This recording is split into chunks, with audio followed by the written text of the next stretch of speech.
근데 어릴 때, 근데 어린 나에게 너무 미안한데. 한국에 있는 의사분들이 저한테 되게 많이 권유를 했어요. 의안을 끼는 게 어떻겠냐. 근데 되게 웃긴 거는 미국에 있는 의사들은 저한테 단 한 번도 의안을 권유한 적이 없어요. 축하합니다. 축하드립니다. 잘하고 있어요. 당신은 유일해요. 오, 당신이 될 수 있는 사람은 Yes. 당신밖에 yeah. 없어요. 그 누구도 당신을 대체할 수 없어요. 그리고 그게 당신의 슈퍼파워예요. Oh, yeah. Hey everyone, it's me, your edutainer Aran. 반갑습니다. 여러분의 에듀테이너 김아란입니다. 오랜만에 인터뷰 콘텐츠로 찾아왔어요. 인터뷰, 내면을 바라보는 인터뷰입니다. 오늘의 인터뷰 주인공은요, 바로 My brother from another mother. 너무너무 멋진 김문재님입니다. 제가 이분을 만나러요, 비행기 타고 미국 LA에 왔어요. 너무너무 멋진 스토리와 화려한 이력을 가진 분이세요. 그래서 여러분께 꼭 소개시켜드리고 싶은 김문재님입니다. 만나서 얘기 들어볼까요? 반갑습니다. 반갑습니다. Welcome to Aran TV. Sister from another mother. Yes. 심지어 김씨잖아. 우리 강동구 출신. 네, 강동구 people. Get excited. 네, 안녕하세요. 저는 랜드 연구소에서 박사를 하고 있고 정책 연구를 하고 있는 김문재라고 합니다. 우후! 사실은 자기 입으로 말하기가 좀 쑥스러울 거예요. 얼마나 대단한 사람인지. 어린 시절에 미국에 오셔가지고 장애를 딛고 세계적인 대기업, 정말 세계 최고의 금융기업인 모건 스탠리에서 8년 동안 근무를 하셨대요. 근데 심지어 미국, 홍콩, 한국 이 지사에서 다 근무를 하면서 나 진짜 황당하지 않냐? 또 이런 사람이 있는지 만 26살에 과장이 되셨다고 해요. 그래서 8년 동안 근무를 하다가 퇴사를 합니다. 그리고 나사에 입사를 합니다. 이거 도대체 어떻게 된 건지 좀 들어보려고요. 근데 나사에서 근무를 하다가 또 퇴사를 하고 지금 랜드 정책연구소에서 우주 정책을 공부를 하시는데, 랜드 연구소라 하면 또 노벨상을 탄 사람이 32명이 된다 그래요. 꽤 많이. 네. 그러니까 이게 보통 인물이 아닌 것 같아요. 근데 스스로를 평범한 아저씨라고 얘기하면서 지금 이전에 화려한 그런 이력의 삶, 뭐 돈도 많이 벌고 잘 나가던 그런 삶보다 훨씬 행복하고 나를 구석구석 사랑하고 있다라고 말하는 분이세요. 그러면서 다른 청년들에게도 좀 더 행복할 수 있는 기회를 주고 싶다 하면서 이렇게 책도 쓰시고 강연도 하시는 그런 멋진 분입니다. 그래서 진짜 나로석이라는 책의 저자이기도 한데요. 오늘 문재님의 인생 이야기를 좀 들어보고, 제가 인생 이야기를 듣다 보면은 막 수업을 꾸리고 싶은 거예요. 문재님 우리 선생님이 돼주세요 해가지고 저의 아름답고 찬란한 인생학교의 선생님으로도 모셔서 강연도 하려고 그래요. 그래서 여러분과 같이 인생 이야기를 해볼 테니까 한번 들어보시고 더보기란도 참고를 해주시면 좋을 것 같습니다. Alright.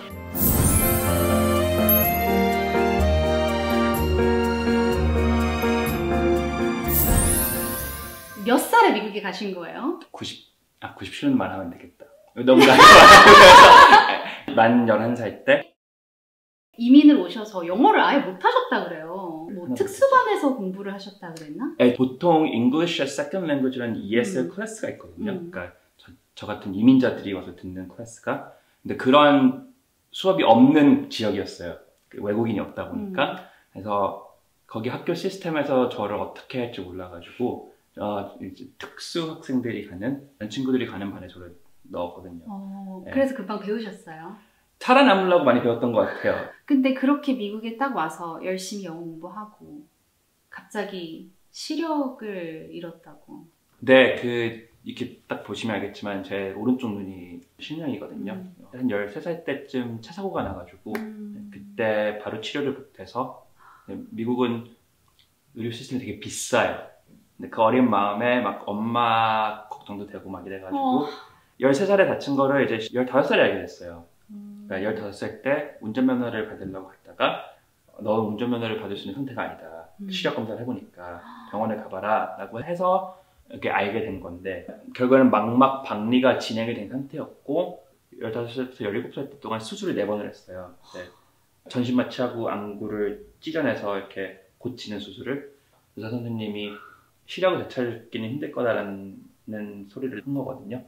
그래서 그때부터 이제 오른쪽 눈이 점점 사시가 되고 하얘지고 그렇게 된 거죠. 그래서 많이 힘들었죠. 그때 가장 스스로를 괴롭혔던 게 뭐예요? 어머니가 너무 죄책감 때문에 내 아이를 구하지 못했구나라는 죄책감 때문에 엄마가 힘들어하는 모습을 되게 많이 봤거든요. 그러니까 정신적으로 되게 절망하고 그랬던. 그쵸. 네. 근데 뭐 어떻게 대학교도 가고 했는데 대학을 갔었을 때 누군가가 제가 이제 사람들의 눈을 못 맞추지는 거를 눈치를 채고 저한테 그런 말을 해줬어요. 사람들이 너를 볼 때 너의 눈을 보지 않고 너를 본다고. 굳이 그것 때문에 이걸 소치하지 말라는 그 사람은 되게 툭 던지는 말을 했는데 저한테는 되게 라이프 세이빙한 말이었거든요. 그래서 그 말을 듣고 저도 생각을 해보니까 사람들의 눈을 쳐다보고 얘기는 하지만은 그거 가지고 판단하진 않잖아요. 이목구비가 어떻게 생겼나 이런 걸 관찰하는 게 사실 그것보다는 사람이 풍겨내는 에너지나 그 사람의 바이브 이런 거를 더 많이 보지. 근데 그때부터 조금 더 노력했던 것 같아요. 내가 덜 의기소침해지고 아웃고잉해지고 뭐 발표도 좀 해보고 막 이런 식으로. 그분한테 그게 그렇게 의미 있었다는 이야기를 나중에 해줬나요?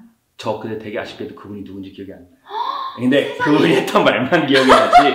근데 맞는 말 같아요. 그냥 누군가가 나를 바라볼 때 나를 보지 나의 눈을 보지 않는다. 네.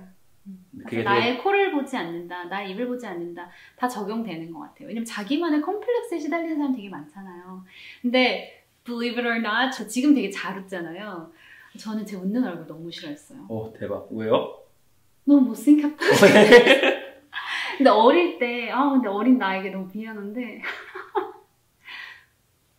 지금은 이렇게 반달눈이 되면은 눈웃음이라고 예쁘게 봐주잖아요. 근데 어렸을 땐 제가 이렇게 웃으면 눈이 없어지니까 그게 밉다고 생각했어요. 그리고 막 웃는 내 얼굴이 안 예쁘다고 생각해서 이렇게 최대한 안 웃고 이렇게 가려서 웃고 막 그러던 이제 사춘기 시절이 있었죠. 근데 저도 어떤 분이 누군지도 몰라 나도. 근데 어떤 분이 사죄해야 돼. 웃는 게 예쁘지 않은 사람은 없어 라고 얘기를 해주는 거예요. 근데 되게 자명하고 뻔한 소리일 수 있는데 그냥 그게 저한테도 라이프 세이빙이었던 것 같아요.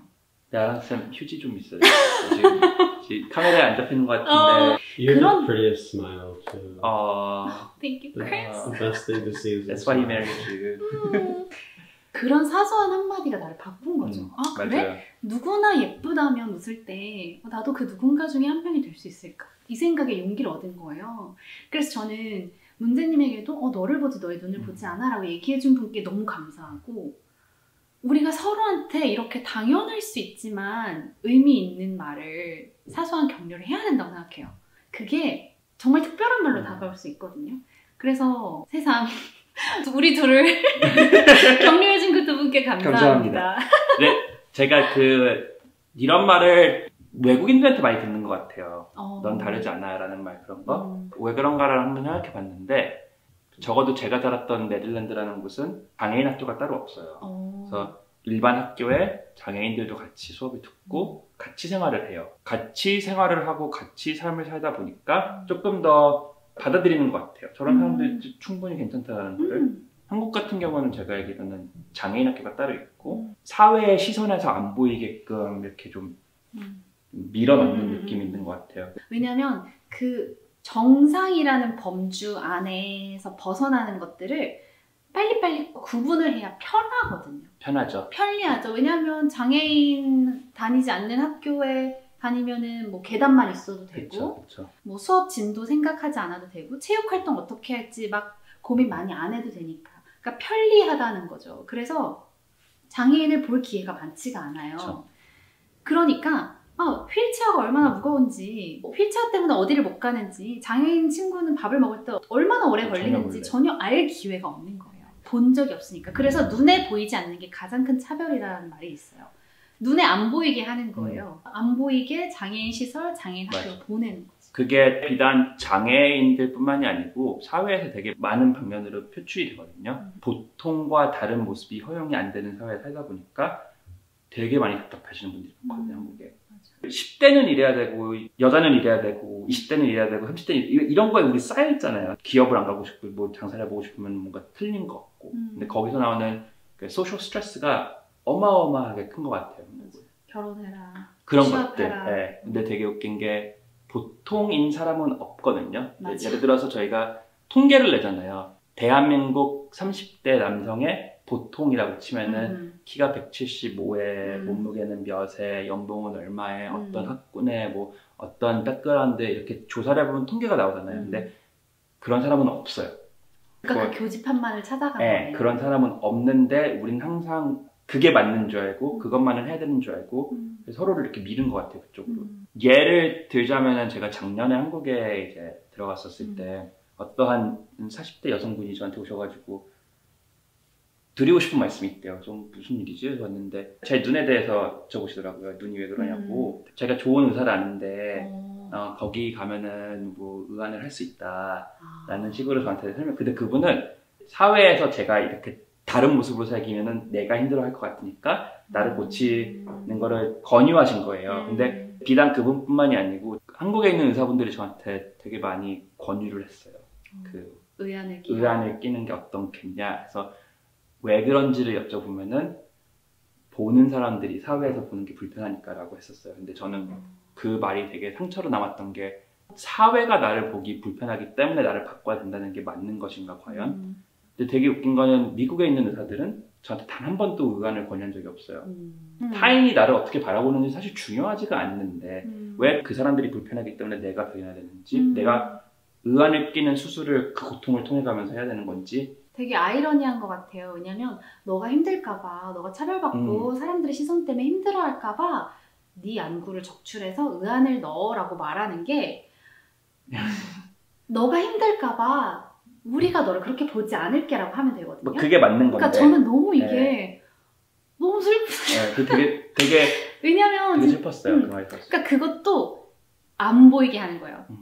차별이에요. 왜냐면 맞아요. 장애인 눈은 안 보이게 하자. 없애자. 사시인 눈은 아니야. 그런 걸 없애서 정상 안에 들어와 라고 하는 거거든요. 그러니까 당연히 사람들이 조금 더 불편할 수밖에 없겠죠. 볼 기회가 없으니까. 맞아요. 그러니까 전 이런 생각이 들어요. 알고 보면 내 주변에 의연하고 있는 사람 있는 거 아니야? 알고 보면 의연을 하고 있는 사람들이 주변에 있을 수도 있어요.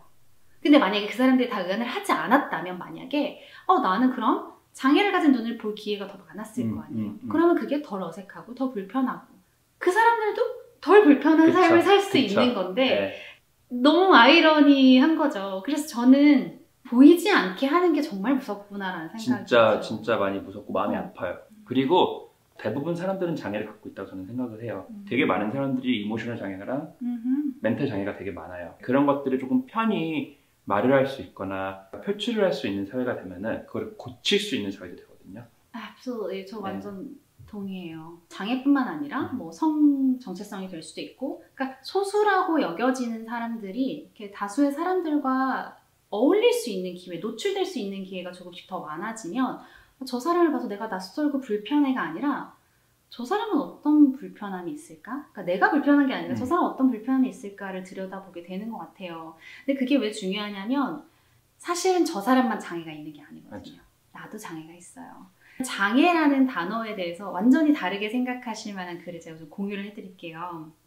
위르겐 몰트만이라는 분이 하신 이야기인데요. 나는 근본적으로 장애인이란 없으며 오직 사람만 있을 뿐이라는 확신을 가지고 시작한다. 건강하고 능력 있는 사람들의 사회가 그것을 근거로 장애인을 장애인이라고 규정하고 그것에 따라서 그들을 공적인 삶에서 배제시켜버린다. 그러나 그들은 동일한 존엄성과 인권을 가진 존재이다. 건강한 사람과 장애인 사이에는 어떤 구분도 없다. 모든 사람의 삶에는 그 한계와 약점과 연약함을 가지고 있다. 장애 없는 삶 같은 것은 존재하지 않는다. 그것은 단지 인간의 일부분이 장애를 입었다고 비난하는 강자들이 만들어낸 건강에 대한 이념일 뿐이다. 에이맨. 그러니까 장애인이라고 하는 건 건강한 사람의 기준에서 이거 이하니까 장애라고 하는 건데 사실 누구나 연약함이 있어요. 나는 시력이 더 건강하겠지만 어떤 편협한 사고를 가지고 있는 장애를 가지고 있는 걸 수도 있고 누군가는 경제적인 한계가 있을 수 있고 그래서 저는 저건 장애고 나는 장애가 아니야 라는 이 선도 막 지웠으면 좋겠는 거예요. 단지 내가 어떤 자비로운 마음으로 장애인을 배려하고 소수자를 배려하는 게 아니라 사실은 다양성이 인정되면 나한테 이득인 사회인 거 공감하시죠? 네, 저는 그 이야기를 좀 해주시면 좋겠어요. 네, 세계 대기업들 있죠. 구글, 애플 다 diversity 트레이닝이 있고 diversity 되게 중요하게 생각하는데 그 사람들이 바보라서 그런 게 아니거든요. There's something to gain from it. Something extremely positive to gain from it. 되게 많은 학자들이 프루브를 했어요. 다양성을 존중하게 되면은 뭐 프로덕티비티가 올라간다, 뭐가 올라간다, 왜 이렇게 좋은지에 대해서. 그리고 다양성을 존중하면 왜 나한테도 이득이냐면 문재님 같은 분이 자기의 잠재력을 발휘하잖아요. 문재님의 스토리를 들을 수 있어서 우리한테 얼마나 이득이에요. 사람들이 서로의 잠재력에 기대어 산다는 걸 기억했으면 좋겠어요. 그러니까 저 사람이 자신의 어떤 활력과 아이디어와 잠재력을 활짝 편다면 저게 얼마나 나한테 이득일까 이걸 생각을 해보면 좋겠어요. 남들한테도 너는 왜 그렇게 달라? 너도 좀 똑같이 살아 라고 하지 않으면 그런 게 조금씩 자연스러워져서 나도 성장할 수 있는 기회가 온다. 전적으로 동의해요. 네. 되게 많은 분들이 저한테 그런 얘기를 해줘요. 그 갇혀있는 것에 대해서 그 답답함과 그 답답함이 강해지면은 이제 emotional disability나 mental disability로 가거든요. 그런 걸 어떻게 줄일 수 있을까라는 생각을 했었을 때 그만 우리가 박스 안에 갇혀 있어야 되지 않을까. 그 박스 안에 갇혀 있지 않기 위해서는 다양성을 존중하고 다양성을 표현하는 것도 큰 방법 중에 하나라고 생각해요. 저는. 취업난을 겪었다 그래요. 우리가 들어보면 와 진짜 세계 최고의 회사들에서 일을 했는데 이력서만 넣으면 막 다 붙을 것 같거든요. 대통령상도 받았는데 취업난 어떻게 된 거예요? 떨어진 회사가 뭐 100개가 넘을 테고 진짜로? 서류 광탈이라 그러나 그런 게 뭐 되게 많고요. 면접을 본 회사가 모건 스탠리가 14번째 회사였어요. 네, 13번의 회사들이 정보를 하셨구나. 네, 저를 다 이제 잘라내고 되게 낙심하는 찰나에 모건 스탠리에서 이제 구원의 손을 저에게 이렇게 뻗어주셔가지고 오, 세상에 그 존버의 기간이 다 있었어요. 되게 힘들었어요, 저도. 그렇게 구원의 손길을 뻗은 모건 스탠리에서 과장까지 하고 왜 퇴사를 하신 거예요? 되게 잘 나갔을 것 같잖아요. 제가 되게 인상 깊었던 게 사람들이 직장 어디 다녀요? 라고 했을 때 저 모건 스탠리 다녀요 하면 사람들이 눈이 동그래지더라. 근데 나는 그 맛에 취해 내 잘난 맛에 살았었다 했거든요. 쓸데없는 멋에 취해 살아가지고 아니 멋있지. 약간 플렉스하는 내가 모건 스탠리 다녀 너는? 약간 이런 맛. 그런 맛을 즐기는 데 살았던 것 같아요. 연봉은 얼마나? 연봉이요? 되게 높았죠. 과장으로서 모건 스탠리 다니다 보니까 26, 27살짜리 또래들보다는 훨씬 많이 벌긴 했어요. 근데 왜 퇴사를 했을까요? 제가 매일 아침에 일어나서 출근을 하는데 내가 왜 일을 하고 있지라는 생각에 그 질문에 답을 못 풀었던 게 되게 막혀있던 기분이었거든요. 풀필링이 되지 않는 매달 주는 월급 있잖아요. 보니까 내가 이 스트레스를 없애는 데만 쓰는 거예요. 이 월급을. 비싼 라운지나 술도 많이 마시고 그랬죠. 클럽도 좀 가셨나요? 클럽은 엄청 많이 다녔어요. 진짜로? 금토는 클럽만 안 좋은 허세도 잡고 쓸데없는 멋을 부리는 느낌. 근데 이게 되게 웃기잖아요. 직장에서 받는 스트레스와 내가 직장에서 풀 수 없는 답들 때문에 그 번 돈으로 내 스트레스 해소를 하려고 그러고 근데 계속 쳇바퀴를 도는 느낌인 것 같아요. 그러니까 직장 스트레스 때문에 돈 쓰고 돈을 써야 되니까 직장을 다니고 직장을 다니니까 스트레스 받고 그런 곳에서 되게 답답함을 많이 느끼고 과연 이게 내가 살아가고 싶은 방식인가라는 고민을 되게 많이 하는 찰나에 아버지가 그 췌장암에 걸리셔가지고 삶이 무엇인지에 대해서 처음으로 좀 깊게 생각해본 그 전에는 공부 열심히 해서 대기업 가서 돈 벌어 이렇게 해라는 것만 따라서 계속 살았다가 아버지가 돌아가시는 걸 보면서 과연 그렇게 그냥 하라는 대로 하는 게 맞는 것인가? 왜냐면 나는 행복하지가 않는데 그거에 대한 의문이 되게 많았어요. 근데 그 의문의 끝에 나사가 있던가요? 나사가 전 나사 갈지 모르겠어요. 저한테도 나사는 꿈의 직장이었고 한 2, 3년 동안 계속 고민하고 사람들이랑 대화하고 했어요. 근데 사람들이랑 대화를 했었을 때 대부분 오는 답이 뭐 우주 정책? 그게 뭐라고? 미쳤어? 너 이제 30대 되는데 뭐 결혼해야지? 다 말렸어요. 다. 대부분도 아니야. 100% 다 말렸어요. 저를. 가족들도 말리고 지인들도 말리고 친구들도 말리고 거기 상사들도 말리고 20대 후반에 무슨 우주 정책을 말하는 뜬금없는 걸 공부하냐. 그 중에 한 분이 왜 나사라도 가려고 이 말을 하셨어요. 진짜? 근데 결국에는 나사에 들어가게 돼가지고 되게 와. 예. 소식 들려드렸나요? 아 저번에 명함을 드리면 되게, 진짜. 되게 기분이 좋게 명함을 드렸던 기억이 나요 저는. 나사를 나온 이유는 나사가 싫어서가 아니고 나사에서 보았던 것들을 토대로 더 발전을 하고 싶어가지고 나온 거거든요.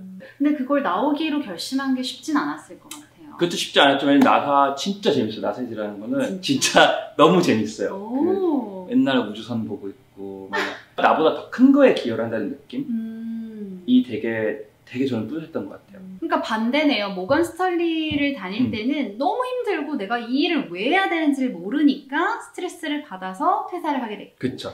나사에서는 이게 너무 재밌어서 더 잘하고 싶어서 더 잘하고 싶다 해서 때려쳤다. 네, 그게 근데 고민이 많이 되었던 게 공무원이었거든요. 그 철밥통이거든요. 엄마는 또 옆에서 미친 네가 뭔데 공무원 자리를 때려치냐. 너 정신 차려라 이제 그만 좀 그런 뉘앙스로 말씀도 하시고 많이 고민을 했는데 결국에는 박사를 하는 것도 나쁘지 않겠다라는 생각에 네 그래서 지금 이제 랜드 연구소에서 박사를 하게 됐죠. 근데 그때 어머니가 어떻게 느끼셨는지 책에 나온 게 너무 감동적이었어요. 저 그거 보면서 사실 약간 눈시울이 붉어지더라고요. 이게 저도 그러니까 엄마의 머릿말이 가장 좋다고 생각하는데 책을 쓴 사람으로서 많은 분들이 엄마의 글이 너무 좋았다고 하면은 그럼 내가 쓴 엄마의 두 장이 제일 좋았다. 아니 문재님의 글은 안 읽어줘도 엄마의 그 글을 읽어줘야 되겠더라고요. 네. 아니 왜 그냥 다니지. 다시 공부를 해서 어렵게도 나사의 일원이 된 아이가 이번에는 또 나사를 그만두고 박사학위에 도전하겠다고 했다. 내심 속상해서 역시 물었다. 왜 또? 그러다 문득 어떤 기억 하나가 떠올랐다. 정확히 21년 전 아이들을 데리고 미국으로 떠나올 때 내 엄마가 나에게 던졌던 질문이었다. 왜 가니? 지금도 충분히 좋은데. 그 똑같은 물음을 떠올리면서 나는 다시 또 언제든 무엇이든 아들이 내리는 결정에 대해 왜라는 의문사 대신 찬사를 보낼 마음을 준비한다. 그리고 말해주고 싶다. 내 아이는 물론 스스로를 향해 수없이 왜라고 묻고 있을 세상 모든 젊은 친구들에게도 뜻이 있으면 반드시 길이 있으니 주저하지 말고 나아가라고. 그래야만 행복하다면 그것이 무엇이든 그렇게 해보라고. 2018년 8월 어느 날 김문지 엄마 정단식 승. 제 책에서 가장 좋은 정말 너무 여운이 남더라고요. 지금의 꿈은 뭔지 궁금해요. 지금은 어떤 인생을 살고 싶어서 이렇게 박사 밖에 유튜브에까지 나오시는지. 네, 꿈이 나사였는데 이루고 나니까 이제 나는 뭐 하지라는 고민을 좀 했었어요. 그때 생각했던 게 그 이룰 수 없는 꿈을 한번 꿔볼까? 좋은 세상을 만드는 데 기여를 하고 싶은 게 저의 꿈이거든요. 이룰 수 없는 꿈이라기보다는 끝이 없는 꿈이에요. 네, 끝이 없는 꿈. 오늘도 이룰 수 있고 어떻게 네. 보면 내일도 이룰 수 있고 그치만 끝은 없는 꿈. 네. 근데 저 너무 공감하는 게 제 꿈이 뭔지 알아요? 뭐예요? 사랑하기. 대박. 멋있다. 조금 오글거리는데 멋있어요. 저도 마찬가지예요. 꿈이 이렇게 딱 이루고 그 다음부터 꿈이 없는 게 아니라 계속해서 꿀 수 있는 꿈? 맞아요. 계속 좀 더 잘 사랑하고 싶고 좀 더 많이 사랑하고 싶고 오늘도 사랑하는 하루였으면 좋겠다 이런 꿈을 꾸고 있어요. 멋있다. 내가 누군가를 만나면 나를 만나기 전보다 조금 더 기분 좋게 보내주고 싶다 이런 꿈. 그리고 내가 어느 공간에 머물다 가면 내가 오기 전보다 좀 더 좋은 공간이었으면 좋겠다 이런. 그래서 뭔가 좋은 세상을 만든다는 게 막 거창하기도 하지만 맞아요. 사실 나 지금 오늘 여기인 것 같아요. 그래서 내가 오늘 만나는 사람, 내가 오늘 하는 공부. 근데 지금 이렇게 아란TV를 통해서도 좋은 세상을 너무 감사하죠. 그런 기회를 주셔가지고 그쵸, 만들어주고 계시는 거예요.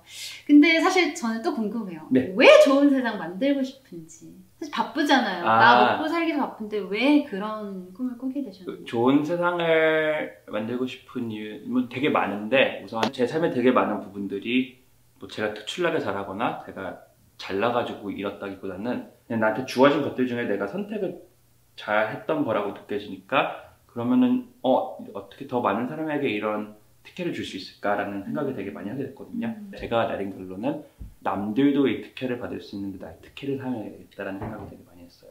안 그러면 이렇게 멋있는 생각을 하고 살아요. 그게 가장 효율적이라고 생각하거든요. 나 혼자 다 갖고 있으면은 그렇게 막 효율적이진 않아요. 이거는 그러니까 제로섬 게임이 아니거든요. 내가 갖고 있기 때문에 넌 가질 수 없어 이런 건 아니고 모두가 가질 수 있을 것 같은데 그런데 기여를 하고 싶은 거예요. 그러다가 무지의 베일 이야기를 해주셨던 적이 있는 것 같아요. 네, 무지의 베일이라는 컨셉은 이렇게 사람들이 나열이 돼 있고 커튼, 큰 커튼이 있다, 베일이 있다고 생각을 해보면은 이제 그 베일이 열릴 때 어떠한 세상이 좋은 세상인지를 생각해 보라는 건데 대신에 그 누구든 어떠한 모습일지 모르고 어떠한 사람일지를 모르는 거예요. 그러니까 미국인으로 태어날 수도 있고 그쵸. 백인으로 태어날 수도 그쵸. 있고 여자로 태어날 수도 있고 네. 장애인으로 태어날 수도 있고 네. 근데 이 베일을 걷으면 넌 살아야 돼. 그럼 어떤 세상을 만들 거야? 네. 그게 전 되게 멋있다고 생각했어요. 사실 내가 언제 약자가 될지 모른다, 내가 언제 소수가 될지 모른다라는 생각을 하는 게 충분히 의미 있다고 생각해요. 그리고 제가 한국 살다가 미국을 왔잖아요. 제가 소수자가 됐더라고요. 외국인이 됐더라고요. 그러니까 뭘 하나 할 때도 나는 시민이 아니지. 한국에 돌아가서도 이제 생각을 하게 되는 거예요. 시민이 아닌 사람은 그 마스크 어떻게 받지? 뭐 이러한 것들. 그래서 저는 그 무지의 베일을 실전에 우리가 조금씩 적용할 수 있어야 된다고 생각해요. 우리 친구들이랑 오늘 모일 때, 뭐 학교에서 어떤 규칙을 짤 때, 내 입장에서 유리한 거를 이렇게 생각하기 쉽잖아요. 근데 사실 그래 이게 내가 여기에 장애인으로 선다면, 내가 여기에 어린이로 선다면 이라는 생각을 이제 하면서 규칙을 만들어 나가야 된다라는 것을 생각하게 되거든요. 네네. 비슷하게 생각나는 건 그거예요. 케이크가 있으면 힘 있는 사람은 많이 먹고 힘 없는 사람은 막 조금 먹는 게 아니라 공평하게 먹으려면 어떻게 해야 되냐면 그 칼을 쥔 사람이 케이크를 10등분을 하되 가장 마지막에 먹어야 되는 거죠. 그러면 내가 마지막에 많이 먹어야 되니까 공평하게 자를 수밖에 없어요. 그러면은 다 가져가고 내가 마지막에 골라도 또 작지 않은 똑같은 크기를 먹을 수 있기 때문에. 아란쌤 같은 분 이렇게 만나서 대화하면은 되게 덜 외로워요. 나 혼자만 이렇게 생각하는 게 아니라 너무 다행이다.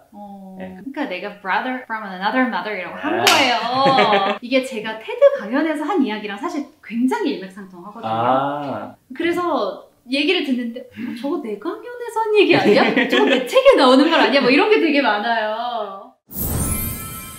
근데 혹시 이런 생각을 하는 분들도 계실 것 같아요. 나는 방구석에서 이 유튜브 보고 있는데 너무 초라하다. 혹시라도 이렇게 비교를 할까봐.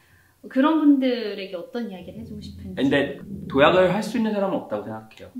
이렇게 조금씩 한 단계씩 걸어왔던 게 지금의 그 모습이지. 방에서 이렇게 유튜브 보시고 계신 분들도 도약을 해야 된다는 생각보다는 내가 내일은 뭐 할 수 있을까? What are the small steps that I can take that might look like a 도약 at the end. 남들이 볼 때는 모건 스탠리에서 나서 이렇게 직방인 것 같지만 사실 여기 안에 막 이렇게 막 고민도 했다가 뭐 고통도 있었고 아픔도 있었고. 그러니까 이 직선 같아 보이는 거를 이렇게 확대해서 이렇게 쫙 보면은 엄청난 꼬불꼬불한 선이라는 거예요. 그래서 내가 지금 꼬불꼬불한 선에 있는 것만 같다라고 느끼면 축하합니다. 축하드립니다. 잘하고 있어요. 그거를 사람들이 많이 알았으면 좋겠어요. Nobody's more special than anybody else. 다 특별한 삶을 살고 있다고 저는 생각하거든요. Yes. Everybody lives a special life. Everybody is special. Everybody is unique. You don't have to try to be unique because you are unique. You're the only person that's you. 그거를 믿고 내가 특별한 일을 하겠다라고 마음을 먹었으면 좋겠어요, 사람들이. 너무 비슷한 게 제 책에 쓴 맺은 말이 그런 이야기예요. 당신은 유일해요. 당신이 될 수 있는 사람은 당신밖에 없어요. 그 누구도 당신을 대체할 수 없어요. 그리고 그게 당신의 superpower예요. Nobody can replace you. 당신만이 갖고 있는 눈빛, 당신만이 갖고 있는 열정, 당신만이 갖고 있는 질문이 있어요. 댓글창을 봐요. 모두가 다 다른 얘기를 하고 있어요. 그게 당신의 매력이자 색깔이자 능력이거든요. 그래서 저는 문제님의 색깔을 오늘 만나러 온 거고 그 색깔만큼이나 특별하고 예쁜 색깔들이 바로 여러분이에요. 그래서 여러분이 저 사람은 저렇게 빛나. 아니, 너도 똑같이 빛나. 그걸 스스로 인지해야 그 빛이 진짜 즐길 수 있어지는 것 같아요. 빛은 이미 있어.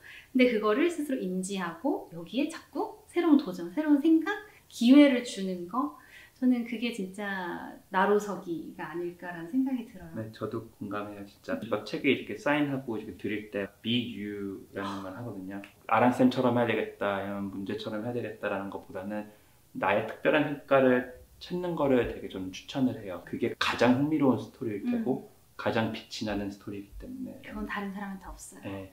자, 그러니까 이 진짜 나로서기에 더 깊고 생생하고 더 많은 스토리를요, 여러분 인터넷 서점에서 진짜 나로서기 구매하셔가지고 읽어보세요. 이거 정말 인생 필독 도서입니다. 무조건 읽어야 돼. 무조건. 감사합니다. 구독했어? 무조건 읽어야 돼.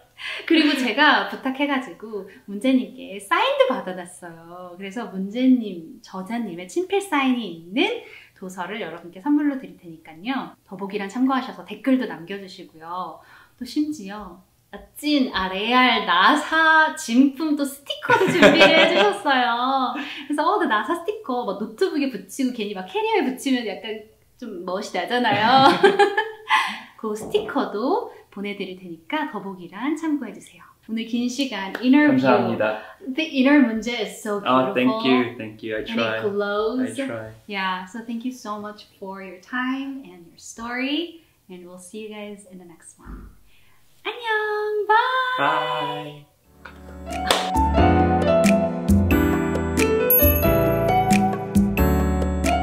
막간에 재밌는 얘기 드리자면 제 영어 이름이 문킴이거든요.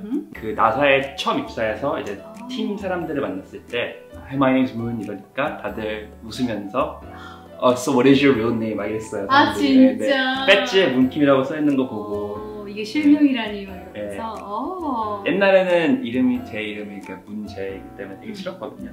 왜냐면 되게 놀림 많이 받았어요. problem. 그래서 버디 아이 problem. 그래서 옛날에 어렸을 땐 되게 싫었는데 문제는 많지만은 되게 즐겁게 살아가는 것 같아요. 저는 문제가 있는 게 문제라고 생각하지 않아요. 맞죠. 문제에 안주하고 문제에 부딪혀서 포기하는 게 문제지. 문제는 사실 우리를 더 깊이 있게 만든 거거든요. 문제를 통해서 참 문제가 돼. 진짜 나로서. 그래서 아무튼 문제도 바라보는 시각과 어떻게 해결하고 대하느냐가 중요하다는 얘기 드리면서 마무리를 해보도록 하겠습니다.